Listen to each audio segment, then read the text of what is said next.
You're at that dinner. The light is warm. The food is good. Glasses are clinking between toasts and conversations.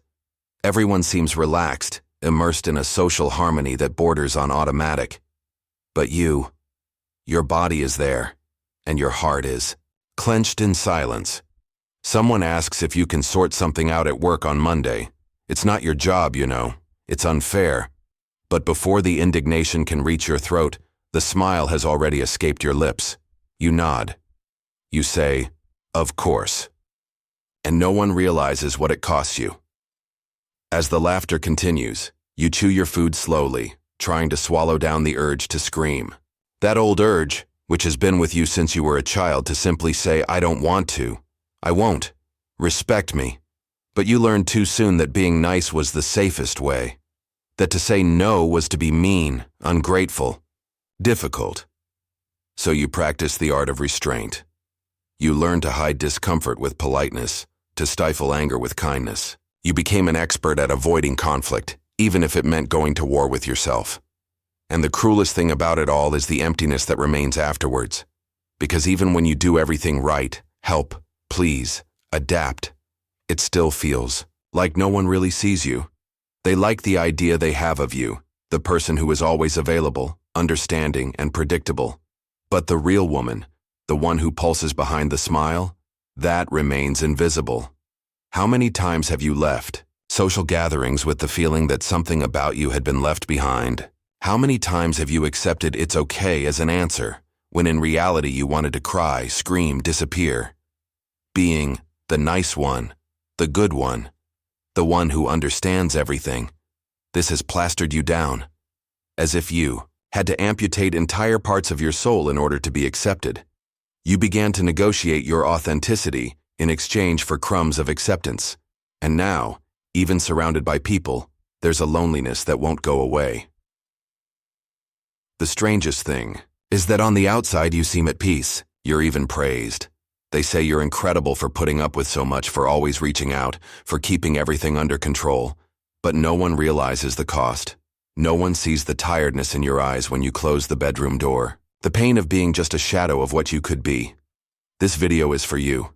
You've had enough of smiling out of obligation. You've found yourself giving in for fear of losing the love of others. It's for you who feel there's something wrong, but don't know how to change it without crumbling everything around you. But what if I told you that this pain had a name? That this emptiness isn't weakness, but a calling? That perhaps being too nice is exactly what is keeping you from your deepest truth? Today, we're going to delve into this hidden pain and walk with it to the root. Let's go together. You're afraid of disappointing others, and so you disappoint yourself. That's the wound, and it has a name. Self-traction disguised as kindness. You grew up hearing that being nice was a virtue, that pleasing, giving in, smiling even when it hurt was a sign of maturity, education, and love. And you believed it. You believed it so much that little by little, you stopped knowing where your desire began and where other people's expectations ended. You became an expert at anticipating what others need, in measuring words so as not to hurt, avoiding confrontation. Your emotional radar is so sharp that you notice other people's discomfort before they even say anything. And then you act, you soothe, you appease. Even if you're imploding inside, you've learned to do it so well that no one questions it anymore. She always helps. She never complains. She understands everything. And so you were read, not as someone with wills, limits, and pain, but as a resource, a support, a good person. But the truth is different. The truth is that behind this role of goody-goody, there is a silent anger, an exhaustion that never stops, a growing frustration that follows you around like a shadow. Because every time you say yes when you mean no, a piece of you screams inside. A muted but corrosive scream. You're afraid of being selfish, and this fear paralyzes you. It makes you accept relationships where only you give. It makes you stay in conversations where you don't feel heard. It makes you work harder, endure more, swallow more, just to maintain the illusion of harmony. But this harmony is false, because it is based on the denial of your essence, and the price is too high. You began to realize it. Slowly, you began to question. And one day, perhaps in a burst of tiredness, perhaps in a small but decisive gesture, you stopped. You stopped explaining so much. You stopped smiling all the time. You stopped accepting the unacceptable. You stopped being nice. And that's when the world shook. Those who had always relied on her silence found her no strange. Those who were used to her constant sweetness were annoyed by her firmness. "Wow, what happened to you?" they asked, as if the problem was your change and not the years. You spent writing yourself off.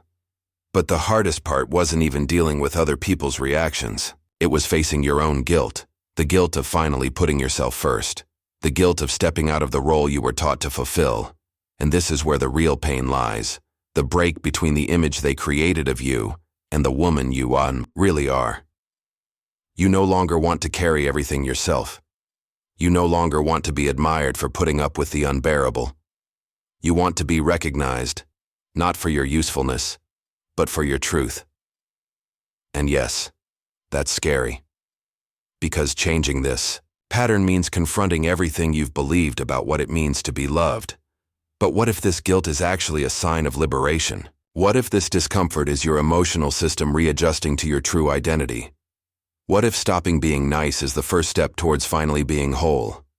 You're not being bad, you're being real. What about the world? The world still doesn't know how to deal with real women, but it will learn. Because every time you choose yourself, you're not just freeing yourself, you're paving the way for others to do the same. And that, yes, is an act of courage. You stopped being nice. And the world didn't know how to react, but you do. Because for the first time in a long time, you're reacting too. But what if I told you that this nice way you've learned to display, always smiling, conciliatory, understanding, willing, isn't a virtue? What if I told you that this forced sweetness, this infinite patience, this eternal availability are actually masks that hide something deeper, older, wilder? What if I told you that this nice way was a trap? Yes, a trap carefully constructed over the course of a lifetime, a mold you began to occupy before you even understood your own name, a role that was handed to you as if it were your only option, and that you accepted for fear of losing love, for fear of being rejected, for fear of not being good enough. But inside you, something has always resisted, an internal noise, a pulse. A suffocated no that, despite being silenced, has never ceased to exist. And that ignored no, that silent scream, that unexpressed anger, are parts of your shadow. Carl Jung, the thinker we'll meet in this video, said that everything we repress, hide, or deny in ourselves goes into the shadow. And the problem isn't having a shadow. We all have them. The problem is ignoring it, pretending it's not there. Because when we do that, it doesn't disappear. It shows itself, disguised, inverted, dressed up as virtue. This is exactly what happens to the good person. Their shadow, what they fear, what they've been taught to suppress, doesn't appear as overt aggression. No, it appears as a controlling sweetness. Like a resentful surrender, like a sick kindness, it's a generosity that inside carries resentment. A yes that screams no in silence, a presence that wants to disappear. And that's why, even though you're so nice, you feel tired, resentful, invisible, because you're living half your truth. You're hiding your wholeness behind socially approved behavior. You're trading your authenticity in exchange for acceptance. But this acceptance always comes at a cost, because it's not for who you really are, but for who you pretend to be. And here's the twist. Your suffering doesn't come from being too good. It comes from having suffocated your whole side in the name of that goodness, and that has consequences, not just on your emotional health, but on the way the world treats you. Because the world notices. It sees that you sacrifice, that you put up with it, that you don't complain. And little by little, the world comes to believe that you don't need care, listening to, limits, that you're always fine, that you're tireless, but you're not. You have anger, you have desires, you have limits, and all of this, Everything you've repressed to maintain the image of the good person is now inside your shadow, eating you, up inside, demanding more from you than you can give. Jung said, until you make the unconscious conscious, it will direct your life, and you will call it destiny. So here's the point of this video. It's not to teach you to be mean. It's not to make you reject your compassion or kindness. It's inviting you to integrate them with courage, to bring to light the parts of you that have been banished, your anger, your healthy selfishness, your power of choice. It's showing you that true freedom doesn't lie in pleasing everyone, but in no longer needing to be approved of by anyone. You'll understand with Jung that the nice guy is a survival mechanism, a shield, a defense, and that it only becomes virtuous when it is a conscious choice, not an emotional compulsion. You don't have to live on the automatic pilot of docility. You don't have to swallow your strength in the name of peace, because true peace is only born when you accept yourself as whole. Now, the journey begins. Let's look at that shadow and find out what it wants to tell you. Carl Jung said that everything you repress in the name of acceptance becomes a shadow. It doesn't disappear, it just hides, waiting for the right moment to take its toll. And he wasn't talking about the shadow as something bad, evil, or undesirable. Not in the moral sense. For Jung, the shadow is everything that you haven't allowed to exist in the light of your conscience. Everything that was considered dangerous, inadequate, shameful, and was therefore pushed into the dark corners of your psyche. And do you know what usually goes there? Your strength, your legitimate anger, your sexuality, your ambition, your ability to say no, your voice. The world taught you, with subtlety, with repetition, with selective praise, that these things didn't fit the image of a good person. That women who are too strong are scary, that anger is ugly, that selfishness is a sin, that speaking up is rude. And so, in the name of being accepted, loved, protected, you broke down. You split between what you could show and what you needed to hide. Carl Jung saw this movement with brutal clarity. He saw being too nice as a form of self-denial, an illness camouflaged as virtue, because you see, when you repress anger in order to be kind, it doesn't dissolve, it ferments. When you swallow no in order to appear understanding, it builds up. When you stifle the impulse to stand up for yourself, your vital energy is extinguished. And that's when the symptoms begin: anxiety, chronic tiredness, diffuse dissatisfaction, melancholy for no apparent reason.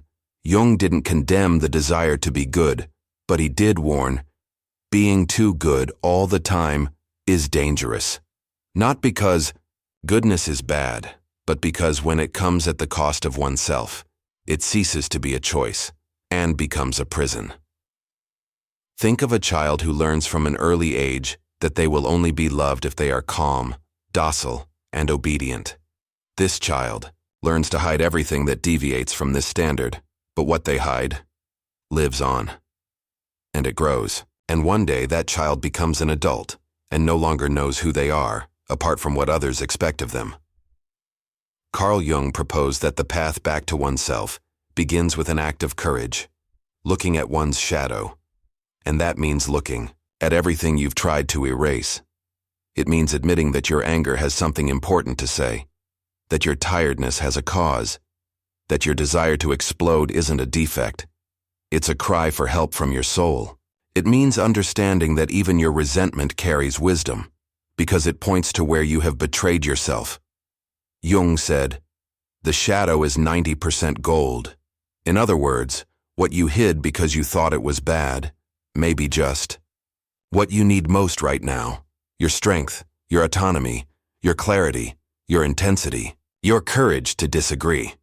He saw the person who lives to please as someone broken in two. On the one hand, the ideal me, the lovable, well-adjusted, functional being.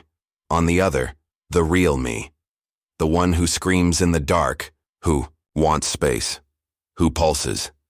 And as long as these two selves don't meet, don't integrate, you'll continue to live in the gap between them, always tired, always divided, always pretending to have a peace you don't feel. That's why Jung said that the true path to healing is not to become better, it's to become whole. And to be whole is to know that you can be sweet and firm, that you can love and say no, that you can welcome and protect, that you can be kind without canceling yourself out. When you integrate your shadow, you stop living under the gaze of others and start living under the gaze of your soul, and that changes everything. So, before you try to please again, before you give in once more, ask yourself, is this love or fear? Carl Jung would be at your side in this question, because he knew, with the lucidity of someone who has plumbed human depths, that the woman who hides behind the good girl doesn't need any more approval. She needs to meet again, and reunion begins when you dare to look at your shadow. Being too nice is like wearing a tight mask every day. At first, it seems like protection, a shield against rejection, fights, and judgments. But over time, that mask melts into your face, and what was a disguise becomes a prison. Carl Jung called this psychic amputation, the process by which, in order to be accepted, you cut away living parts of yourself. Your legitimate anger, your will to say no, your impulse to stand up for yourself, your intuition that whispers that something is wrong, all this is discarded, left aside, abandoned. But these parts don't die. They bleed. They scream. And the scream comes out wherever it can, in the form of unexplained tiredness, anxiety attacks, psychosomatic illnesses, chronic insomnia, relationships that repeat themselves like dead-end labyrinths. Sometimes the scream turns into an explosion, an unexpected argument, a disproportionate reaction. At other times, the scream turns into silence, a deep apathy, a lack of interest in life, a sadness that corrodes without fanfare. The shadow, what you hide for fear of not being loved, is not your enemy. It is your true, exiled self. It's who you were before you learned to shape yourself. It's the child who once screamed, cried, wanted, and was taught to keep quiet. It's alive, and it's trying to come back, but since it isn't allowed to exist directly, it finds lateral outlets. Like an energy that doesn't disappear, it just changes form. It turns into that resentment you feel when you help but aren't recognized. It becomes that lump in your throat when someone interrupts you, again, and you smile on the outside. It becomes that thought that pops up when you're alone. Nobody sees me. Nobody knows who I am. It's like carrying a suitcase full of unspoken no's. Every day, you put in one more forced yes, one more concession, one more ignored wish, and that suitcase gets heavy. It pulls your shoulders down, your mood down, your life down. Jung warned, when the self, the real me, is repressed in the name of the persona, the social image, the mask, imbalance is inevitable. Because the self wants to emerge. It wants to live. And when it is silenced for too long, it begins to protest. You may have felt this at some point. A nameless annoyance. An irritation that seems to come out of nowhere. A cry that comes without explanation. These are signs. The body tells you. The soul tells you. You weren't born to be half. You weren't born to fit. You were born to be whole. But to be whole, you need courage. The courage to look in the mirror and recognize that part of your goodness is fear. That your yes is often an escape. That your patience is sometimes self-punishment. It's not easy to admit this, but it's liberating. Because when you start to recognize your shadow, it stops sabotaging you. It stops acting behind the curtains. And it starts to be heard, integrated, and welcomed. To be whole, for Jung, is to live with all your parts. It's allowing yourself to feel angry without judging yourself for it. It's saying no without blaming yourself. It's knowing that sometimes your needs come before the needs of others. And that's not selfishness. It's self-care. Jung said that the encounter with one's own shadow is a confrontation with one's own hell. But he added, whoever looks at their shadow doesn't become dark. He becomes conscious. And awareness is what you need right now. Because living to please is an addiction to recognition, of praise, of superficial peace. And like every addiction, it has a cost. The cost of not living your truth. The cost of always waiting for someone to validate your existence, while your soul cries out for liberation. There comes a time when the weariness of the mask is greater than the fear of taking it off, and perhaps that time is now. Your shadow is not your enemy, it is your ally, and all it wants is for you to stop hiding from yourself. Liberation begins with a simple act: listening to what you've been avoiding hearing. Saying, for the first time, the no you've been swallowing for years. Feeling the anger without turning it into guilt. Being honest, raw, imperfect, and finally, whole. That's the journey home, and the door is open. What if you're being kind, just to be loved? This question may seem cruel at first glance, but take a closer look. Think of all the times you said yes when you felt a no throbbing inside your chest. Think of the situations in which you offered help, affection, presence, not out of choice, but out of fear. Fear of being left out. Fear of disappointment. Fear of being seen as difficult, cold, selfish. What if all this kindness, this gentleness, this almost automatic availability, is actually a shield? A mechanism you created back when you were still little to guarantee love, to guarantee acceptance?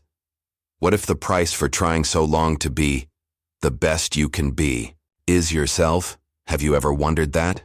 Carl Jung warned us. What we call virtue is often a disguised form of fear. And fear, when it directs our choices, doesn't lead us to freedom. It leads us to a sophisticated prison. A prison with invisible walls made of forced smiles and hugs given on autopilot. A prison where the key is in your hands, but you're afraid to use it. Now I ask you, do you have the courage to be who you are, even if it displeases you? Do you have the courage to be firmer, more direct, more truthful, even if someone turns up their nose, walks away, doesn't understand? Would you have the courage to let someone down, so as not to let yourself down? This is one of the hardest questions you can ask yourself, because it reveals the oldest wound, the fear of abandonment. The truth is that many of us learn from an early age that love is conditional on our behavior, that affection comes when we please, that we are more accepted when we keep quiet, that we're worth more when we're useful, friendly, and helpful. And so we create a character, the me that others like, and we hide the me that we really are. But the soul is not content with masks. It wants to live. It wants to be expressed. It wants to breathe without fear. And that's why, even when you do everything right, you still feel that something is missing. Because what's missing is, you. Have you noticed that? Have you noticed how sometimes you feel alone even though you're surrounded by people? Have you ever felt the frustration of being liked but not understood? Have you ever experienced the discomfort of being loved, not for who you are, but for what you represent?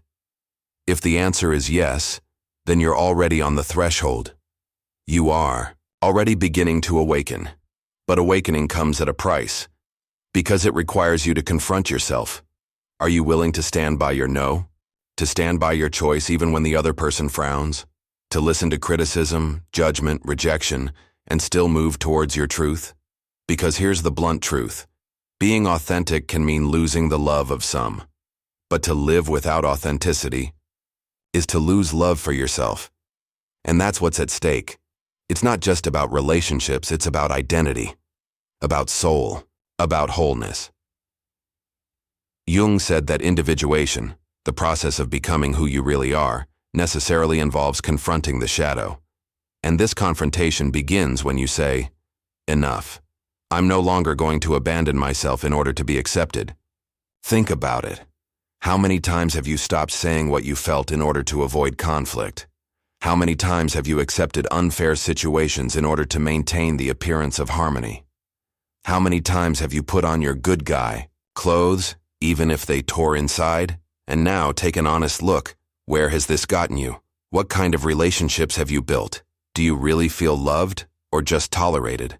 Kindness is not the problem. The problem is when it becomes a disguise, when it's used as a bargaining chip. I'll give you what you want, as long as you accept me. But this kind of love is fragile, because it's not based on truth. It's based on expectation, and expectations are treacherous. They change, they demand, they condition. And when you don't deliver, the affection disappears. And then you adjust again. You smile again. You lose yourself again. But you don't need that anymore. You can choose the more difficult and more liberating path. That of truth. That of saying what you feel. That of owning up to your choices. Embracing your shadow and letting it breathe. Yes, perhaps some will shy away. Maybe some won't understand. But those who stay will see you for real, and there is no love more powerful than that born of a real encounter between two whole beings. So I ask you again, do you have the courage to be who you are, even if it displeases you? Because only then will you truly be free. The pain of not being seen, of not being recognized, of not really being loved, it seems to come from outside, from the indifference of others, from coldness, from ingratitude. But the deepest truth, the one that burns like a revelation, is this. This pain is born, first and foremost, at the very moment you abandon yourself. It's not when the other person ignores you that it all begins. It's when you say, it's okay, to what isn't. When you shrink yourself just to fit into someone else's world. When you pretend to be fine just so you don't bother. That's when abandonment happens. And the cruelest thing is that it comes from within. You've become an expert at recognizing other people's feelings, caring, welcoming, facilitating. But somewhere along the way, you forgot how to do this for yourself. You forgot the sound of your own voice. You forgot that your soul also needs space to be heard, to be true. And here's the turning point that needs to happen. Stopping to please is not selfish.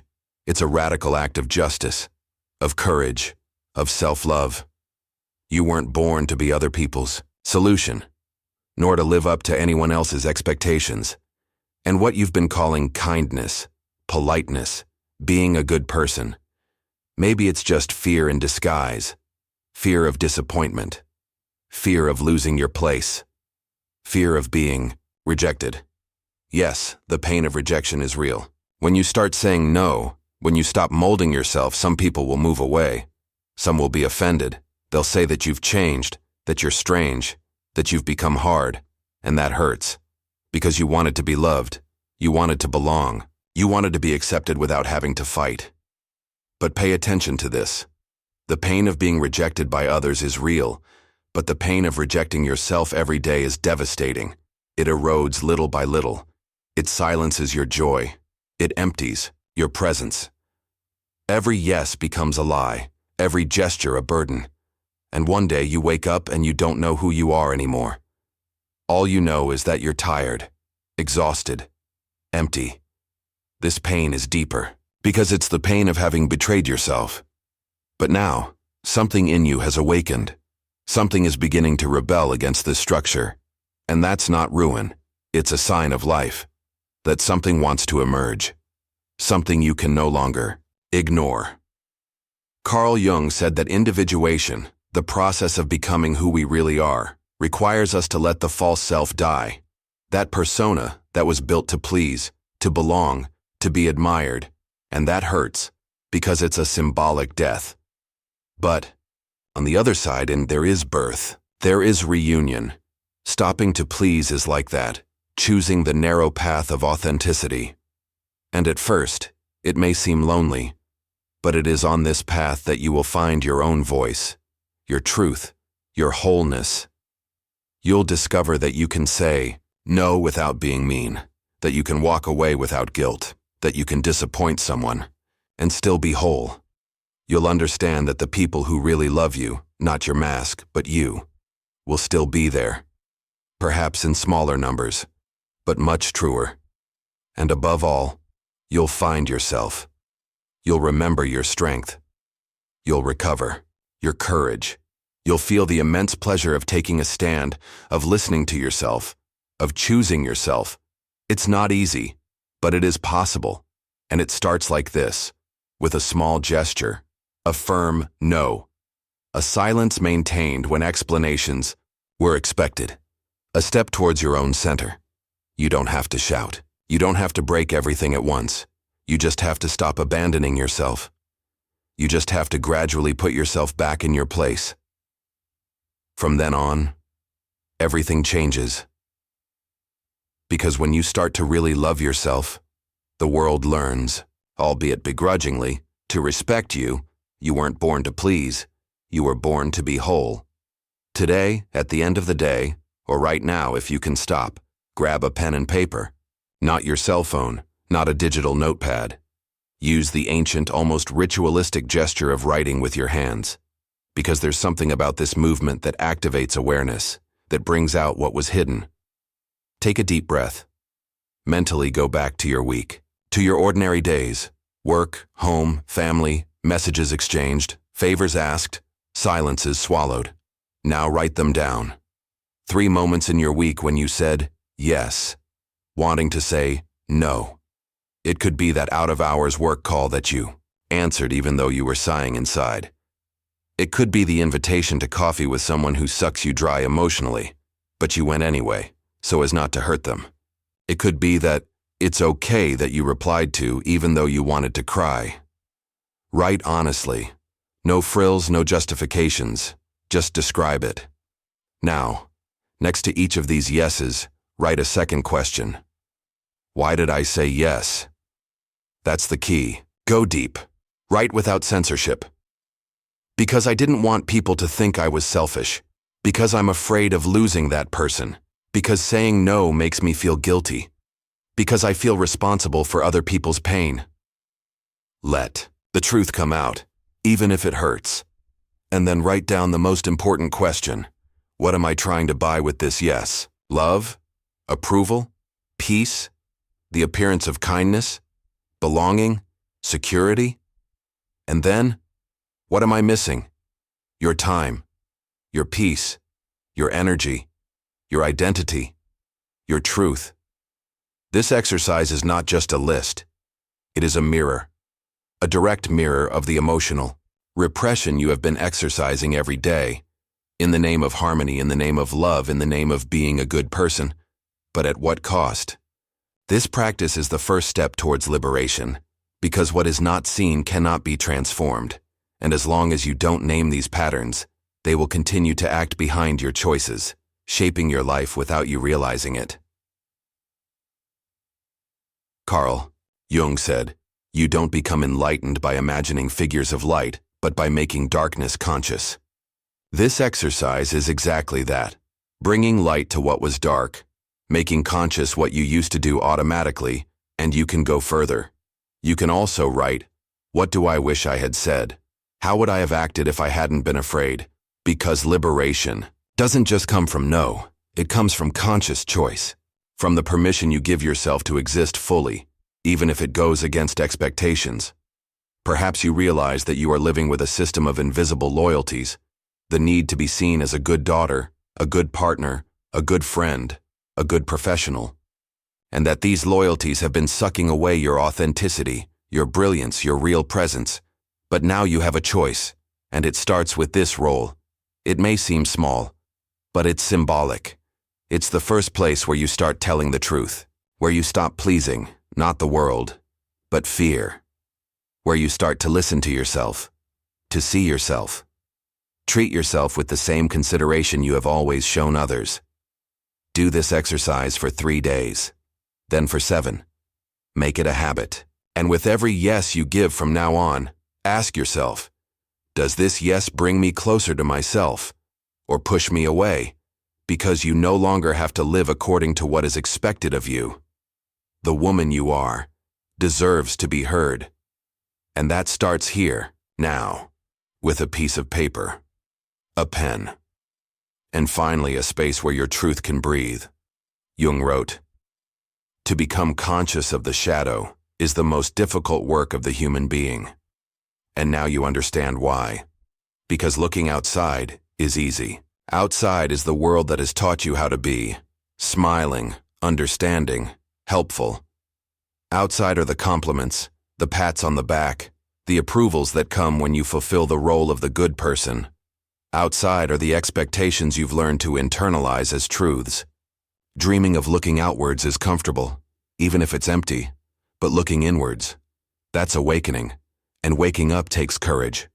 The courage to recognize that, for a long time, you lived as a reflection of others. Courage to admit that your sweetness hid fear. That your constant surrender was a silent way of begging for love. That your silence was a desperate plea for belonging.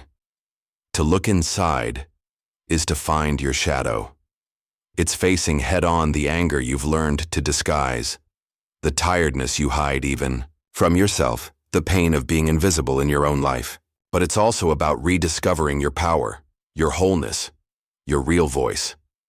Carl Jung knew this, and that's why he also said, "Those who look outward dream, those who look within, awaken." And maybe now you're ready to wake up. You who are listening to this with a lump in your throat, with your eyes watering, with the feeling that he's talking about me. You are not alone. There are many on this journey. And that's why it needs to be made, so that one day, other women will no longer have to hide behind the smile of the good girl. You get the idea. You don't have to change into someone else. You just need to gradually peel away the layers you've hidden from yourself. That version you've repressed, that you've treated as undesirable, that you've suffocated for fear of displeasing. Perhaps it's the most honest version of who you really are. And honesty with yourself is the first step to freedom. This video is not an end. It's an invitation to gently disobey expectations, to step out of the role of the silent martyr, to say with a firm voice, "I am not only what is expected of me." Tell us in the comments, what part of you is tired of keeping quiet? Which no have you swallowed the most this week? Which truth are you afraid to admit? Use the comments as a mirror, as a sacred space for liberation. Because writing is more than venting. It's the start of rebuilding. And remember, the shadow is not your enemy. It's your forgotten ally, your internal compass, your silenced truth. And every time you look at it honestly, something in you awakens. Something rises up. Something starts to breathe. That's the real revolution. Stop pleasing the world and finally start inhabiting your own soul. Now it's up to you.